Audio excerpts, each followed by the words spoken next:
Hello, in this video I'm going to take you through fighting Lei Heng in Limbus Company, and I'm going to hit play on the replay here in a second and we'll get right into it. Before I hit play though, I just want to briefly talk about team composition. Let me get my marker out on my screen. So we have any Merceau identity is going to be important because Merceau can apply chains, which we need to make this boss fight go smoothly, and because this guy over here is vulnerable to bind, so when we make him slower, he gets weaker. So any Merceau ID works. I just brought a level 55 LCB Merceau in. And then you want any Ryoshu ID because Ryoshu gets this passive ability that makes her do just more damage. It has no special effect, it's just more damage. So Ryoshu is a must-have and Merceau is a must-have. And then for anyone else, just take whoever you want. I brought in a team of just decent units, right? The old classic W Corp ones from the Season 1, Yuri Faust from the launch of the game, W Corp Ryoshu, another classic. And then I brought a Honglu ID that had an evade skill. And then coincidentally, a lot of these IDs have evade skills too. Just because evade's really good in this fight. That's the stuff about team composition though. Merceau is core, Ryoshu is core, anything with evade is good. And don't forget about the rental system so you can rent any Honglu ID in the game, which is quite nice. But alright, let's hit play on this replay and see what goes on. Turn down the volume a bit. So, first thing to note about the game's mechanics is the Prey Mark skill. So this guy inflicts Prey Mark to anyone once a turn. It's randomly chosen. Prey Mark lowers your clash power by 5, so -5 clash power, okay? But if you win the clash, you get 2 extra ego resources. However, if you lose the clash, again, the person who has Prey Mark, it lowers the sanity of your units on your team. So if you're gonna take a clash with someone who has that tiger teeth on them, the Prey Mark, if you're gonna take a clash with them, make sure it's dominating, like I'm doing with my Ryoshu, because you cannot afford to lose the clash on someone with Prey Mark. Another thing to note is that if you use a defensive skill on the unit that has Prey Mark, they take 75% less damage. So if you don't think you can win the clash, if it's favorable or lower, it's not dominating, just use a defense skill and you'll effectively go unpunished. Other than that little note about Prey Mark, turn 1 is very simple. By turn 1, I should say, this is turn 1 of the real fight. I cut out the footage of the scripted first turn, because that's not relevant. All you should do during the scripted first turn is try to generate the ego resources you want. And if you're using a charge ID, you can try to generate some charge. But yeah, not really a big deal. That turn's scripted. But the actual first turn, make sure you know what you're doing with Prey Mark and try to farm up some ego resources. So then ideally, turn 2, Merceau is ready to apply Chains of Others, which you'll see me do here in a moment. And unlike my other videos, I'm not going to edit this fight's length down at all. I'm not going to skip ahead at all. This fight's not super long, so I'll just keep all the footage in, other than that first turn I edited it out. Okay, turn 2, Chains of Others going up. Lei Heng loses his skill that makes him weaker, or makes him stronger, sorry, if he has 3 bind or more. So your 2 free-to-play options for doing that are Ishmael's Snag Harpoon default ego, and Merceau's Chains of Others default ego. I opted for Chains of Others because I like it more than Snag Harpoon, but theoretically you could bring Ishmael's too. And it's very nice because we're going to bind him, which makes him weaker according to his passive ability, and we're going to apply attack power down on him because of Chains of Others, so he gets double weakened. Yeah, there it is. You take less damage if you're using defense skill, and if he has 3 bind, his healing sanity and gaining bonus damage thing doesn't activate. So that's what Chains is going in for. Other than that, just doing some clashing. Big deal. No big deal at all. I get a bit unlucky here with Heathcliff, but you know, that's even with a lot in life, it happens. Everyone else is just doing it. We start to see some pretty big damage from Ryoshu because of her passive ability. Nice. Lose the clash with Don Quixote, but again, these things happen. Okay. Merceau going in to apply chains, that's his whole job on the team.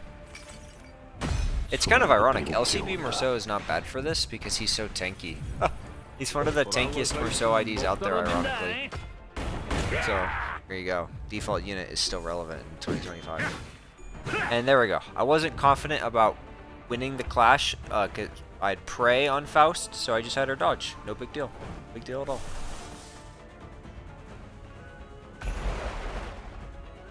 Now he's still doing his thing, but so am I. I'm just going to look for clashes. And the first half of this fight is really not hard at all. For clashes, build up whatever status effect you need. For me, it's charge. And look for opportunities to apply chains. I couldn't apply chains because I didn't have enough envy, so I'm making sure to use Heathcliff's envy skill to give me some envy for next turn. I can keep my rotation up. 지금은 두렵지 않아요.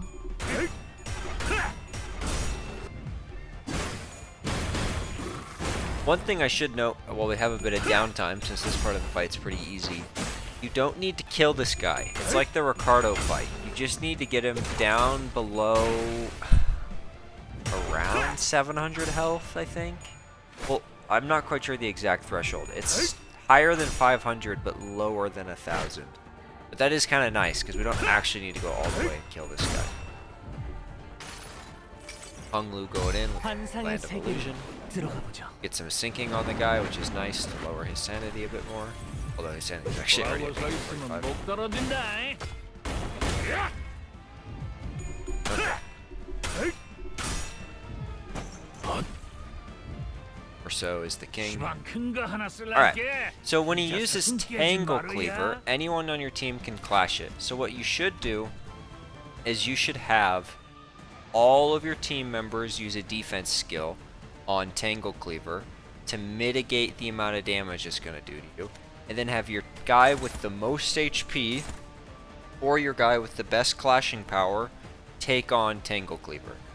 So you'll see me do that here in a moment. Although on some of them I was reluctant to lose their skill 3s in the bottom. So I actually decided not to use defense skills. And this is a big mistake. So do not do what I did. This was really stupid. I wasn't paying enough attention to the fight. I shouldn't have greeted there, and I should have just dodged with everyone so I wouldn't get that burn applied on me. But it ended up not being that big of a deal, because he does a lot less damage percent anyways. With Tanglecleaver if you win the clash. Now he's just back in rotation. And because he's back in rotation, we're just back to the same business as usual. Set up clashes, live life. I'll have to talk a bit more when we get to the next part of the fight, but again, this stuff's not too bad. Looking for clashes with chains. Get a bit unlucky on my speed rolls here, but these things happen.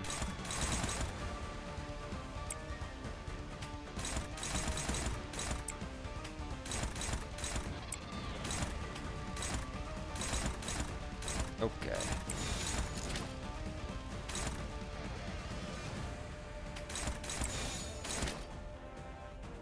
My speed dice weren't quite in a way that would allow me to clash with everything, so I just have to take the L and have unopposed. But sometimes Limbus Companies like that, especially when you're using older units who don't have as high speed values as the newer units. But we're just slowly plunking away at it. The idea is once we get him to stagger, that's when we'll do our big damage to try to make up lost time. Chains of others coming in again.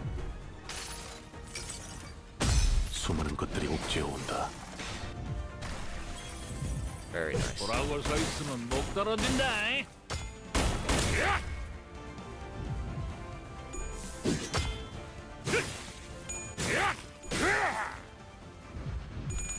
We use a defense skill on the guy or the prey mark, in this case Yisung.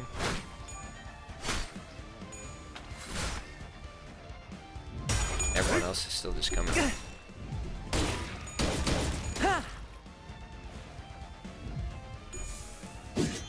I get a bit unlucky here. He fails the 5% chance, but it happens. Another just turn of this. You've seen this a lot of times before. I'm just trying to show that this strategy is consistent. Just keep doing the same thing, keep spreading out the damage from his unbreakable coins, and you get through the first part of this fight completely fine and with a lot of HP to spare. It would have been smart for me to use Merceau to cast Pursuance right now and heal my team, but I choose not to, not because it's strategic, but because I'm trying to show as free-to-play friendly strategy as possible, okay? So I'm trying to use as few egos and as few new IDs as possible. But if you can heal in these kind of dead moments, you totally should. This is just me trying to show easy strategy. Unlimited again. Nice.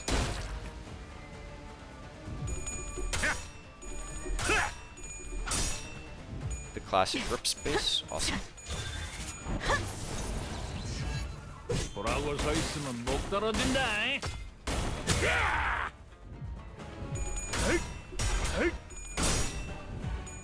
We win this clash with Primarch, which was very nice because that means we'll get extra ego resources. It's a bit risky, but sometimes game plans are made out of risk. Isang slide. That's our go.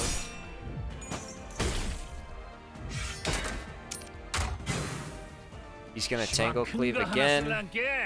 Very annoying. That's just what we have to deal with.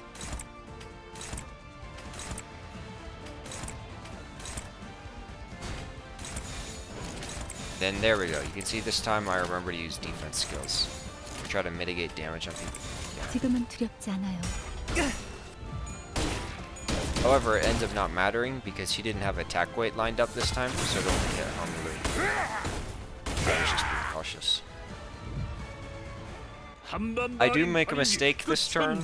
I use Chains of Others with Merceau, but as you can see, Lei Heng is about to stagger, so there's really no reason to use Chains of Others. I just wasn't paying attention to his stagger threshold.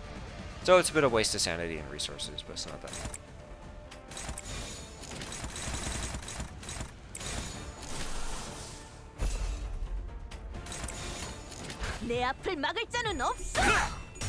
Now, after you stagger him, you have a chance to deal a bunch of damage, right?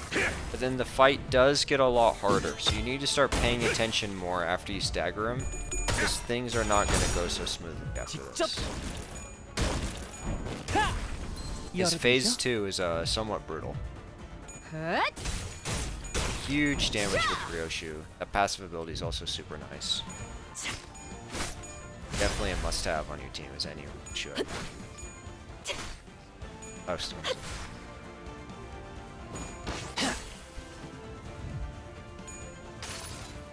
So applies chains.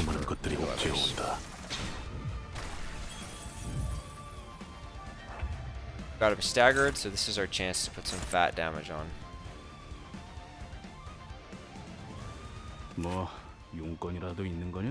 I was checking my Heathcliff's charge. He has no charge because I didn't have his passive ability. That's just a quirk of him. There we go. Huge 24 damage from Faust. Not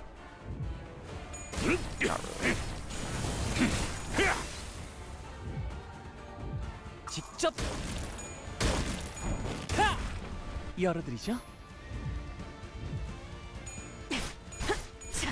This is where the big damage lies.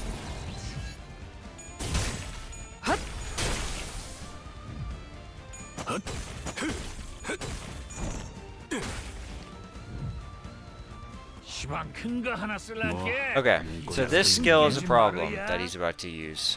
Not multi-crack Heathcliff. I was just checking to see why he didn't have charge. This skill has a lot of attack weight and 6 coins. You need to be using defense skills on it to try to mitigate your damage, and you have to win the clash against it to weaken. There's two. It's twofold. You can't just do one. You have to do both. You'll see me do that here in a moment.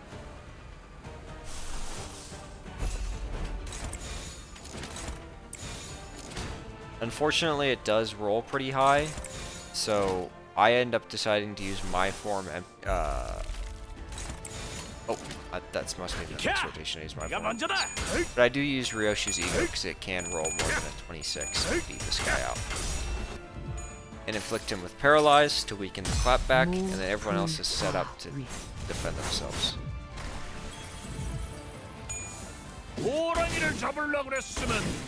누구도 잡아 맥힐 각오를 했어야지.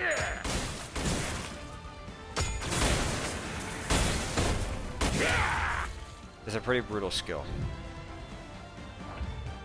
After this, we're just back to rotation. Only need to do about 1,000 more damage to him, and then we'll be done with the fight.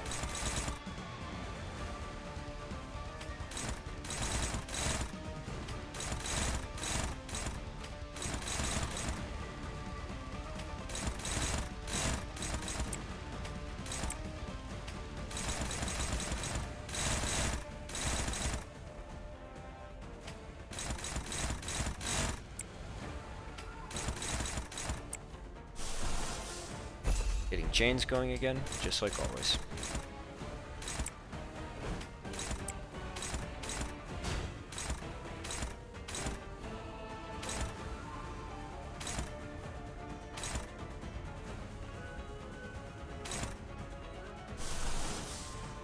Yeah, here we go. You can see that I decided to use my form empties. I could have just body sacked here. I didn't have to show off ego, but I just kind of, it's one of my favorite egos, so I just felt like kind of using it. But anything that can help you win clashes.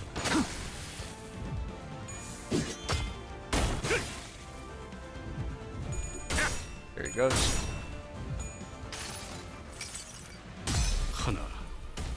Very underrated ego, my form empties.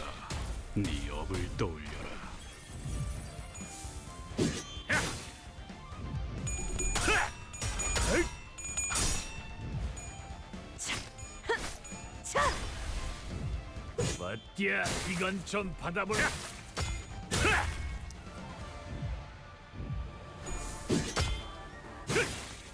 Evade skills are fantastic in fights like these. You can avoid so much damage.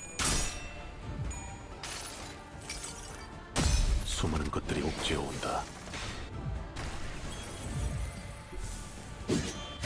Use Chades, which puts bind on the guy, and now that he's bound, his passive won't activate, which is great.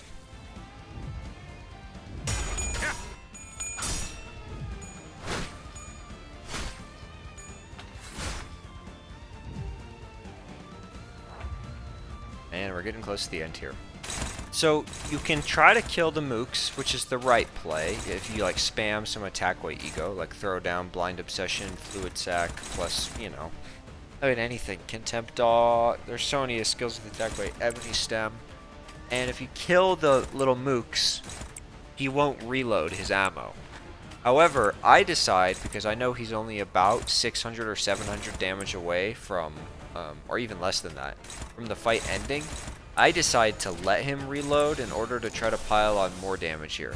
This ends up kind of being a mistake, frankly, but I just wanted to show off that I wasn't using a lot of ego.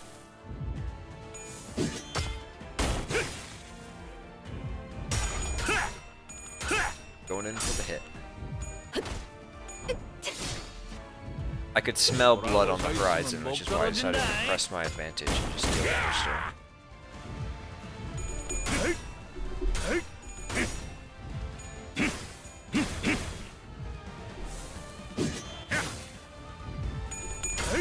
Ryoshi slides in. Her passive ability is gonna just make her put out crazy damage.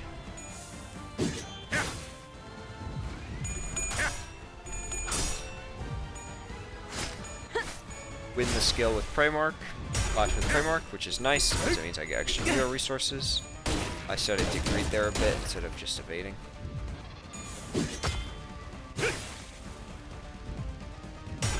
Now this next turn, I believe I screw up really badly, like really badly, but I'm still able to salvage the fight anyways, and I'll show you how next turn.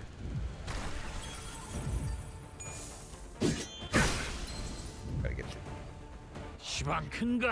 So he's using Savage Tiger Slayers, and when I say screw up, I really should just say I got unlucky, because you'll see what happens if it gets really unlucky.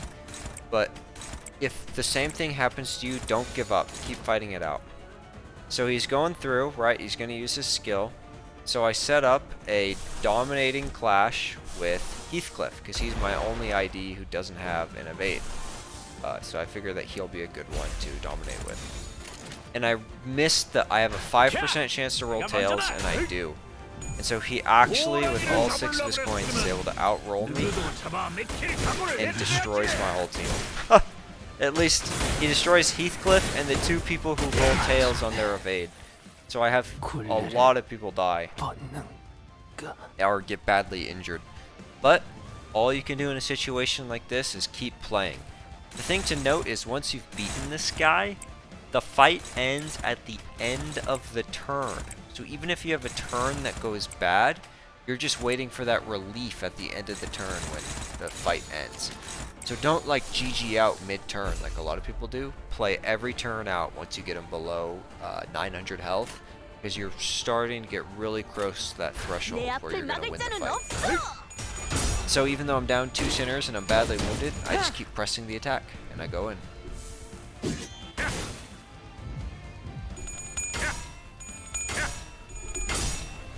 Going for Yoshu. Boom.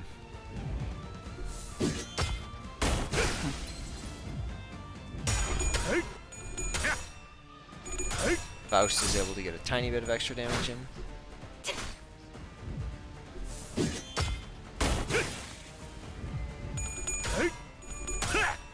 Good Kyote is able to get a little bit of damage in.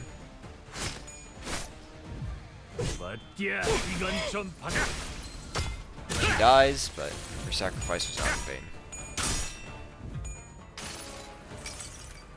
수많은 것들이 옥죄어 온다.